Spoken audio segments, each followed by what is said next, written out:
नमस्कार दोस्तों। अब भारत भी बनाने जा रहा है चलता फिरता न्यूक्लियर पावर प्लांट्स, यानी भारत भी अब फ्लोटिंग न्यूक्लियर पावर प्लांट बनाने जा रहा है।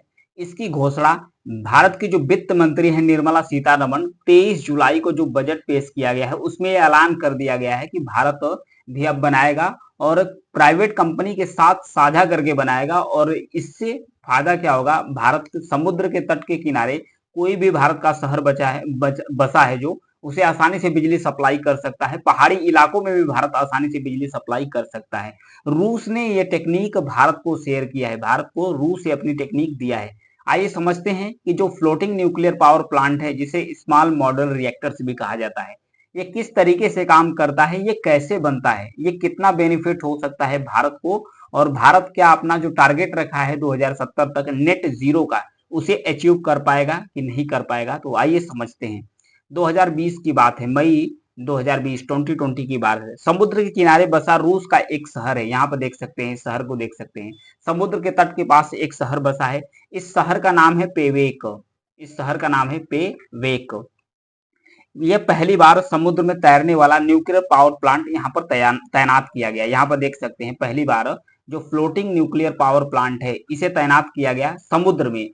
इसे एक स्थान से दूसरे स्थान पर आसानी से ले जाया जा सकता है। ये किया गया, इस फ्लोटिंग पावर से पूरी शहर में बिजली सप्लाई आसानी से हो गई। कोई भी किसी भी प्रकार का कनेक्शन की जरूरत नहीं पड़ी, किसी भी प्रकार के वायर और खंभे की आवश्यकता नहीं पड़ी। रूस की तरह भारत भी जो फ्लोटिंग न्यूक्लियर पावर प्लांट है, यानी कि जो तैरता हुआ जो न्यूक्लियर पावर प्लांट है, इसे बनाने के लिए तैयार हो गया, क्योंकि इसका ऐलान 23 जुलाई को जो बजट पेश किया गया है इसमें ऐलान किया गया है कि भारत अब इसे बनाने के लिए तैयार हो जाएगा। स्मॉल रिएक्टर, जिसे समुद्र में तैरने वाले न्यूक्लियर प्लांट बनाने को लेकर जो वित्त मंत्री हैं वो बजट भाषण में उन्होंने क्या कहा, सबसे पहले समझते हैं। बजट भाषण में वित्त मंत्री निर्मला सीतारमण ने कहा कि विकसित भारत में न्यूक्लियर एनर्जी अहम रोल निभाएगा। इसे लेकर सरकार 3 अहम फैसले लेगी। 3 अहम फैसले क्या होगा, इसमें पहला है कि प्राइवेट कंपनियों के साथ मिलकर भारत स्मॉल मॉड्यूलर रिएक्टर्स को बनाएगा, जिसे फ्लोटिंग न्यूक्लियर पावर प्लांट्स के नाम से भी जाना जाता है। दूसरा है, सरकार न्यूक्लियर एनर्जी के क्षेत्र में रिसर्च भी करेगा और डेवलपमेंट को बढ़ाएगा और 1 लाख करोड़ रुपए तक खर्च करेगा। 1 लाख करोड़ रुपए तक खर्च करेगा। तीसरा है कि परमाणु ऊर्जा के जरिए ज्यादा से ज्यादा बिजली तैयार करने का लक्ष्य रखा गया है सरकार के द्वारा, कि अधिक से अधिक बिजली पैदा किया जाएगा। स्मॉल न्यूक्लियर पावर प्लांट होता क्या है, यह किस तरीके से काम करता है, इसको समझते हैं। इसको 3 कैटेगरी में डिवाइड किया गया है। एक है माइक्रो न्यूक्लियर पावर प्लांट, दूसरा होता है स्मॉल मॉड्यूलर रिएक्टर्स होता है, तीसरा होता है सामान्य, यानी कि जो नॉर्मल न्यूक्लियर पावर प्लांट होते हैं, सामान्य न्यूक्लियर पावर प्लांट जिसे बोला जाता है, जो बड़े लेवल पर स्थापित किया जाता है। इसके लिए भूमि अधिग्रहण की आवश्यकता पड़ती है। Small modular reactors nuclear plant को ही सामान्य भाषा में फ्लोटिंग न्यूक्लियर पावर प्लांट कहा जाता है। जो स्मॉल मॉड्यूलर रिएक्टर है इसी को बोला जाता है फ्लोटिंग न्यूक्लियर पावर प्लांट कहा जाता है, इसी को कहा जाता है। तो कैसे काम करता है, कितनी लागत आती है, इसको समझने की कोशिश यहाँ पर करते हैं। जो रिएक्टर्स होते हैं, यहाँ पर देखिए, स्मॉल रिएक्टर प्लांट लागत में करीब 3000 करोड़ रुपए का खर्च आता है। 3000 करोड़ रुपए का खर्च आता है। इसे बिजली पैदा करने की जो क्षमता है, लागत, इसमें देखो, जो माइक्रो रिएक्टर्स है इसे 1 मेगावाट से 20 मेगावाट बिजली पैदा करने की क्षमता होती है, जो माइक्रो रिएक्टर्स होता है। इसमें 418 करोड़ रुपए में आसानी से तैयार हो जाता है।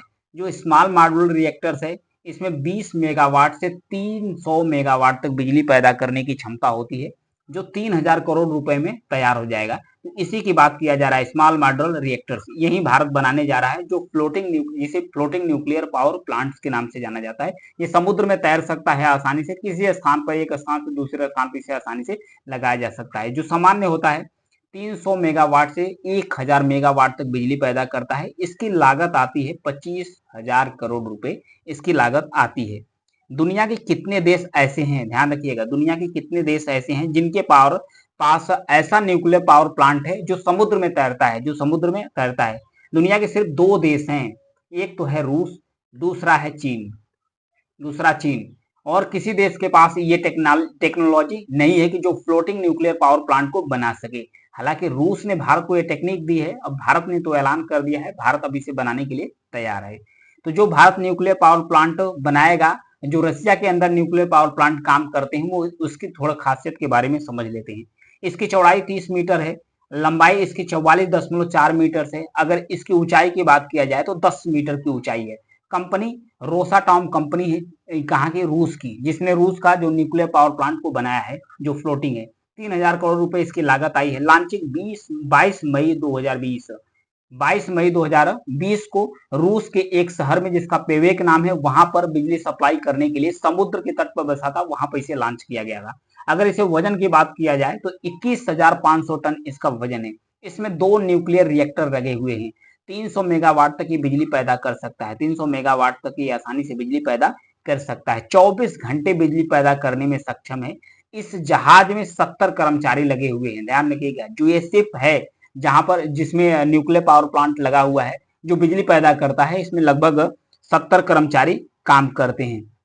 अभी ये जो टेक्निक है ना, जो फ्लोटिंग न्यूक्लियर पावर प्लांट की, अर्जेंटीना, साउथ कोरिया, अमेरिका जैसे देश अभी इसको रिसर्च कर रहे हैं, विकसित करने को लगे हुए हैं कि कब ये विकसित कर लें इस टेक्नोलॉजी को। अभी भी इनके पास विकसित नहीं है। 2 ही देश हैं जहां पर ये टेक्नोलॉजी कारगर हो चुकी है। ये जो न्यूक्लियर पावर प्लांट है फ्लोटिंग वाला, ये कारीगर हैं, रूस और चाइना के, और किसी देश के पास ऐसी टेक्निक नहीं है। भारत में बनने वाला जो small modular reactors power plant होगा, इसकी क्या खासियत होगी, इसके बारे में समझते हैं कि इसकी क्या खासियत होगी। जो भारत में, जिस रिएक्टर्स को भारत में बनाया जा रहा है, इसकी खासियत क्या होगी। अब भारत को ये किस तरीके से बेनिफिट देने वाला। भारत में जिस स्मॉल न्यूक्लियर रिएक्टर्स बनाने का ऐलान किया गया है ना, उसे बनाने की जो लागत है, न्यूक्लियर रिएक्टर से करीब 8 गुना कम आएगी। जो न्यूक्लियर रिएक्टर्स होते हैं, उससे 8 गुना जो लागत है, ये सीधा कम आएगी, जो भारत में बनाया जाएगा। ये जो न्यूक्लियर पावर प्लांट होगा, 24 घंटे तक बिजली, 24 घंटे तक बिजली की सप्लाई आसानी से कर सकता है। इसे समुद्र के किनारे, पहाड़ी इलाके में भी तैनात किया जा सकता है। भारत का जो सबसे दक्षिणी हिस्सा है, जिसे अंडमान एंड निकोबार आइलैंड्स कहते हैं, ये इस द्वीप के पास आज भी जनरेटर से बिजली पैदा किया जाता है। आज भी जो वहां पर करंट होता है, बिजली होता है, वो किससे पैदा किया जाता है, जनरेटर से बिजली पैदा किया जाता है, जिसमें कोयले की सप्लाई की जाती है। अंडमान में भारतीय सेना की जो इकलौती ट्राई सेना कमांड है, उसे भी बिजली के लिए जनरेटरों का सहारा लेना पड़ता है। इन जगहों पर बिजली के लिए इस तरह के जो पावर प्लांट है, ये काफी कारगर साबित हो सकते हैं, इसलिए भारत को फायदा हो जाएगा। रूस जिस स्मॉल मॉड्यूलर रिएक्टर्स का इस्तेमाल कर रहा है, उसमें छोटे छोटे कई सारे माइक्रो रिएक्टर्स भी, छोटे छोटे कई सारे जो माइक्रो रिएक्टर्स है, वो भी लगे हुए हैं। भारत में बनाए जाने वाला जो स्मॉल रिएक्टर्स है, इसमें कई सारे माइक्रो रिएक्टर्स का इस्तेमाल किया जाएगा। समुद्र में तैरने वाला जो रूस का न्यूक्लियर पावर प्लांट है, ये किस तरीके से काम करता है, और इसके बारे में समझ लेते हैं, इसकी खासियत क्या है। फिर उसके बाद समझेंगे small modular reactor power plant में बिजली कैसे पैदा होती है। इसमें बिजली कैसे पैदा होती है, इसके बारे में समझ लेते हैं कि इसमें बिजली कैसे पैदा होती है। अब तक भारत में बिजली पैदा करने के 4 प्रमुख स्रोत हैं। पहला, भारत में जो बिजली पैदा करने का स्रोत है, एक है कोयला।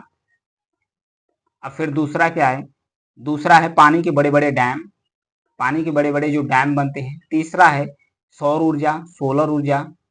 अब फिर चौथा है विंड एनर्जी, यानी कि पवन ऊर्जा। 4 स्रोत हैं। इससे, इन जो स्रोतों से बिजली पैदा होती है, खासकर कोयला और डैम से होती है, तो इसमें जो कार्बन है, कार्बन का भी उत्सर्जन होता है। जब कार्बन का उत्सर्जन होता है, तो जाहिर सी बात है कि भारत का जो टारगेट है जीरो इमिशन वाला, ये कारगर नहीं हो सकता है। अगर भारत को स्मॉल मॉड्यूलर रिएक्टर्स की जो टेक्निक है मिल जाती है, Bharat floating nuclear power plant बना लेता है, तो भारत का जो नेट जीरो कार्बन इमिशन का जो टारगेट रखा गया है 2070 तक अचीव करने के लिए, भारत इसे भी अचीव कर पाएगा और कार्बन इमिशन को भारत कम भी कर सकता है। इन सभी माध्यमों से बिजली पैदा करने की जो लागत है, काफी ज्यादा आती है। जो चारों तरीके भारत में कारगर हैं, इससे जो बिजली पैदा करने की जो लागत आती है, काफी अधिक लगती है। अगर भारत में स्मॉल मॉड्यूलर रिएक्टर्स लगाया जाता है, तो जाहिर सी बात है जो लागत है वो सीधे कम आ जाएगी। यूरेनियम इतना ताकत किस तरीके से काम करता है, ध्यान रखिएगा। स्मॉल न्यूक्लियर पावर प्लांट की खासियत यह है कि यूरेनियम का इस्तेमाल कर इसमें केमिकल प्रोसेस से बिजली पैदा की जाती है। इस तरह से बिजली पैदा करने में जो लागत आती है, प्रोडक्शन ये कम हो जाती है। तो कैसे यूरेनियम इतना ताकतवर होता है कि अगर पानी के किसी पाइप से गुजरता है तो पानी खोलने लगता है। यहाँ पर देख सकते हैं, यहाँ पर न्यूक्लियर फ्यूल यानी कि यूरेनियम है, इस पाइप में डालते हैं। इस पाइप में डालने के बाद इसमें पानी सप्लाई करते हैं। जैसे पानी की सप्लाई करते हैं, तो ये जल इतना तेजी से खौलने लगता है कि जलवाष्प में कन्वर्ट हो जाता है। जब जलवाष्प में कन्वर्ट हो जाता है तो जो जलवाष्प जैसे ही ये टरबाइन को अटैक कर मतलब टरबाइन को पर टच करता है, वाष्प जैसे ही टरबाइन पर आता है तो टरबाइन तेजी से घूमने लगता है। जब टरबाइन तेजी से घूमने लगता है तो फिर ये जनरेटर से इसे कनेक्ट किया जाता है। जनरेटर बिजली पैदा करने लगता है। बिजली को यहाँ से सप्लाई की जाती है, मतलब अन्य जगहों पर बिजली मतलब सप्लाई की जाती है। एडवांस टेक्नोलॉजी के जरिए यूरेनियम में जो केमिकल रिएक्शन कराया जाता है, इस केमिकल प्रोसेस से प्लांट में यूरेनियम का जो परमाणु है वो ब्रेक करने लगता है। जैसे खौलता पानी है ब्रेक करने लगता है। जब वो ब्रेक करने, क्योंकि परमाणु टूटने की वजह से एनर्जी पैदा होती है, जो टंकी के पानी है उसको गर्म भी कर देता है। गर्म पानी से निकलने वाला जो जलवाष्प है वो टरबाइन को घुमाने लगता है और जनरेटर में बिजली पैदा करता है। बिजली जो है ट्रांसफार्मर के माध्यम से बाकी शहरों में आसानी से सप्लाई कर दिया जाता है। तो इस तरीके से ये जो जनरेटर है वो काम करता है। आगे समझते हैं स्मॉल न्यूक्लियर पावर प्लांट से भारत सरकार को क्या फायदा होगा, भारत को क्या बेनिफिट होने वाला है इस न्यूक्लियर पावर प्लांट से। 6 वजहों से बड़े न्यूक्लियर पावर प्लांट की तुलना में छोटे छोटे यानी कि जो स्मॉल मॉड्यूलर रिएक्टर्स हैं ये काफी ज्यादा कारगर है। कैसे? दुनिया भर के देश भारत पर जीरो कार्बन इमिशन को कम करने यानी कोयला से बिजली पैदा करने के लिए, बिजली कम पैदा करने के लिए दबाव बना रहे हैं, क्योंकि सबसे ज्यादा जो कोयले से बिजली पैदा करता है वो पैदा करता है चाइना। अगर दूसरे नंबर पर बात किया जाए तो इंडिया यानी कि भारत का भी नंबर आता है दूसरे स्थान पर कोयले से बिजली उत्पादन करने के लिए। तो दुनिया भर के देश ये दबाव बना रहे हैं भारत पर कि भारत भी जो कार्बन इमिशन है इसे कम करे। तो भारत को फायदा हो जाएगा। जो स्मॉल मॉड्यूलर रिएक्टर्स है ये अगर भारत लगाता है तो इसे भारत पर जो खर्च है वो कम आएगा। भारत में न्यूक्लियर पावर प्लांट के जरिए जमीन अधिग्रहण करना काफी ज्यादा जटिल है, क्योंकि जो बड़े बड़े न्यूक्लियर पावर प्लांट लगते हैं ना उसके लिए एक लैंड है, एक भूमि की आवश्यकता पड़ती है। किसान जल्दी देते नहीं है तो इसे प्रोसेस लंबा हो जाता है, ये काफी खर्चीला और महंगा हो जाता है। जो स्मॉल मॉड्यूलर रिएक्टर्स है जिसे फ्लोटिंग न्यूक्लियर पावर प्लांट करते हैं, इसे किसी नदी में, किसी तालाब में एक स्थान से दूसरे स्थान पर आसानी से इसे ले जाया जा सकता है, आसानी से मतलब लगाया जा सकता है। 2050 तक भारत में जो बिजली की मांग है, 2050 तक भारत में जो बिजली की डिमांड है ये बढ़ने वाली है। लगभग 80 से 150% तक भारत में जो बिजली की डिमांड है वो बढ़ने वाली है। इसे सप्लाई करने के लिए यानी कि इस डिमांड को फुलफिल करने के लिए भारत को आवश्यकता पड़ जाएगी स्मॉल मॉड्यूलर रिएक्टर की। इसलिए ये ज्यादा कारगर है भारत के लिए, मतलब बहुत ज्यादा डिमांडेबल्स है। दुनिया में बड़े न्यूक्लियर रिएक्टर्स होने के बावजूद स्मॉल रिएक्टर्स वाले प्लांट की जरूरत क्यों पड़ती है? आमतौर पर जो रिएक्टर्स होते हैं, बड़े रिएक्टर्स होते हैं, प्लांट ज्यादा रेडियो एक्टिव पदार्थ यूरेनियम निकालने की संभावना होती है, इसे कंट्रोल करना बहुत मुश्किल होता है। जबकि स्मॉल रिएक्टर्स की जो टेक्निकल खामियां हैं उसको आसानी से दूर करना संभव है, इसे आसानी से कंट्रोल भी किया जा सकता है। बड़े रिएक्टर्स पावर जो प्लांट होते हैं ये बेहद खतरनाक होते हैं। जैसे कि एक कहानी आपको सुना सकता हूँ चेरनोबिल की, जो रसिया का पावर प्लांट है। यहाँ पर देखिए, ये जो चेरनोबिल पावर प्लांट है हुआ क्या था, 26 अप्रैल की घटना है। 26 अप्रैल 1986 यानी 1986 की घटना है। चेरनोबिल न्यूक्लियर पावर प्लांट में टेस्टिंग होनी थी। हादसे से पहले चेरनोबिल पावर स्टेशन में 4 न्यूक्लियर रिएक्टर थे। जब हादसा हुआ तब 2 रिएक्टर्स पर काम चल रहा था। 26 अप्रैल की रात टेस्ट शुरू हुआ और रात में करीब 1:30 टरबाइन को कंट्रोल करने वाला जो वाल्व है इसे हटा दिया गया है। रात 1:30 1:30 पर हटा दिया गया। रिएक्टर को आपात स्थिति में ठंडा करने वाला जो सिस्टम है, ठंडा करने वाला जो सिस्टम है और रिएक्टर के अंदर होने वाला जो न्यूक्लियर फ्यूजन है उसको रोक दिया गया। अचानक रिएक्टर के अंदर जो न्यूक्लियर फ्यूजन की प्रक्रिया है वो कंट्रोल से बाहर हो गई। रिएक्टर के सभी 8 जो कूलिंग पंप है ये काम करना बंद कर दिए, जिससे रिएक्टर गर्म होने लगा और इससे न्यूक्लियर रिएक्शन और तेज हो गया। सोवियत संघ का जो चेरनोबिल न्यूक्लियर पावर प्लांट है ये हादसा हुआ दुनिया के सबसे बड़े औद्योगिक हादसों में से जाना जाता है। ये टूटकर पूरी तरीके से बिखर गया। जो धमाका हुआ उससे अफरा तफरी भी मच गई। रिएक्टर को बंद करने की कोशिश के बीच भी उसमें जोरदार धमाका हुआ और धमाका इतना जोरदार था कि रिएक्टर की जो छत है वो उड़ गई। उस हादसे में कार्यरत जो 40 लोग कर्मचारी थे उनकी ऑन द स्पॉट मृत्यु हो गई। तो इसलिए जो बड़ा न्यूक्लियर पावर प्लांट होता है काफी खतरनाक होता है। ये घटना है चेरनोबिल की। तो इसलिए अभी भारत का 23 जुलाई को जो बजट आया है, पेश हुआ है, इसमें ऐलान किया गया है स्मॉल मॉड्यूलर रिएक्टर्स यानी कि जो फ्लोटिंग न्यूक्लियर पावर प्लांट है। तो इस तरीके से भारत को बहुत ज्यादा फायदा होने वाले है स्मॉल मॉड्यूलर रिएक्टर को। ये टेक्निक रसिया भारत को दे रहा है। रसिया ने भारत को बहुत सारी टेक्निक और हथियार सप्लाई किया है, क्योंकि रसिया भारत का बहुत अच्छा एक दोस्त है। तो ये था न्यूक्लियर स्मॉल मॉड्यूलर रिएक्टर यानी फ्लोटिंग न्यूक्लियर पावर प्लांट से संबंधित न्यूज एनालिसिस। Thank you.